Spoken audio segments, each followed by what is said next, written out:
જય ભોળાનાથ બધાને. અને આજ તો જો આઠમ છે, સોમવાર છે, અને અમારે ભોળાનાથનો થાળ બનાવવો છે. એટલે જો આ થાળ બનાવવા હાટું આ લાડવા બનાવવા છે. એટલે જો આ લઈ લીધો ગુળનો લોટ, આમાં તેલ નાખી દેશું ને પાણી નાખી દેશું ને મુઠિયા વાળી અને પછી મુઠિયા તળી નાખશું. પછી એનું ચૂરમું કરીને લાડવા વાળશું અને ભગવાનને ધરવા જઈશું અમે બપોરે.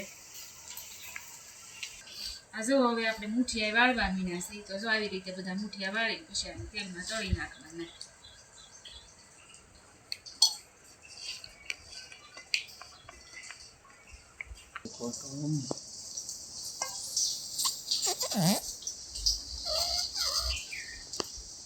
જો આપણે આ મુઠિયા તળવાનું શરૂ કરી દીધું છે. તેલ આવી ગયું છે.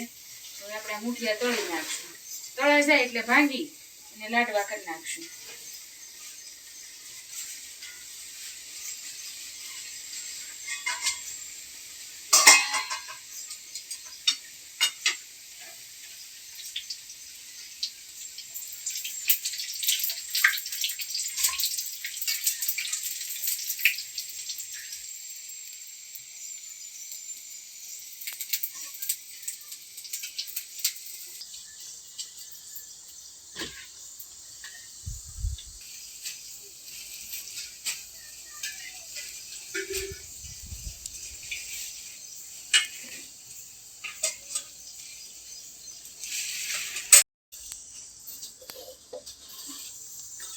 તો હવે આપણે મુઠિયા તળાઈ ગયા છે અને હવે આ મુઠિયાને ભાંગવાના છે. એટલે જો મિક્સરમાં મુઠિયા નાખી દીધા છે અને આનો ભૂકો કરીને ચૂરમું કરવાનું છે.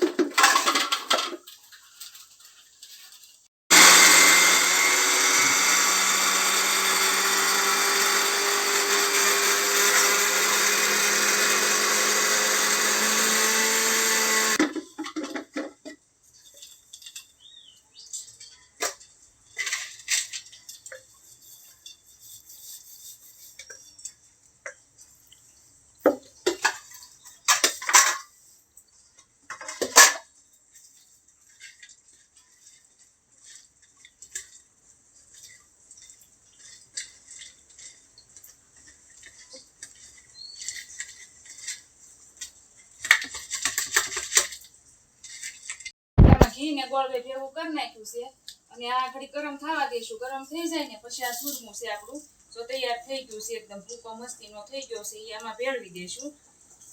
અને પછી એમાં ગુંદર નાખવો છે અને ખખર લાવ્યા છે, એ તો આપણે લાડવા ઉપર સોપડીએ જ તે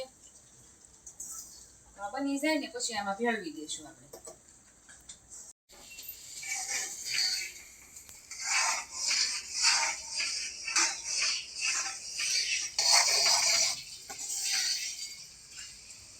જો આપણે ગુંદરે ભેળવી દીધો છે અને આ જો આપણે ખખરે લઈ લીધો છે. તો હવે આ ચૂરમું ઠરી જાય એટલે આપણે લાડવા વાળવા મળશું.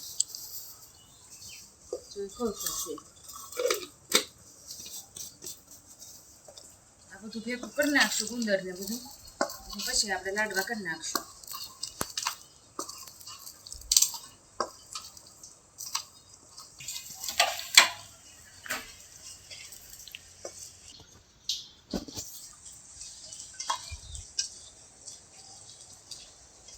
તો હવે જો આપણે આ લાડવા વાળવા મીણ્યા છીએ અને જો એટલા વાળીએ નાખ્યા છે. અને જો પછી લાડવામાં ખોખ લગાડવાનો બાકી છે. હવે તો જો એટલા લાડવા વાળી દીધા છે આપણે. આપણા લાડવા બની ગયા છે અને હવે મંદિરે જઈશું 12 વાગ્યાની આરતીમાં અને આ થાળી ધરી દઈશું અમે. ભોળાનાથે આવી ગયા છે. જો થાળી આપણો ધરાઈ ગયો છે. જો આપણે થાળ ધરી દીધો છે ભોળાનાથથી અને આરતી પૂરી થઈ ગઈ છે.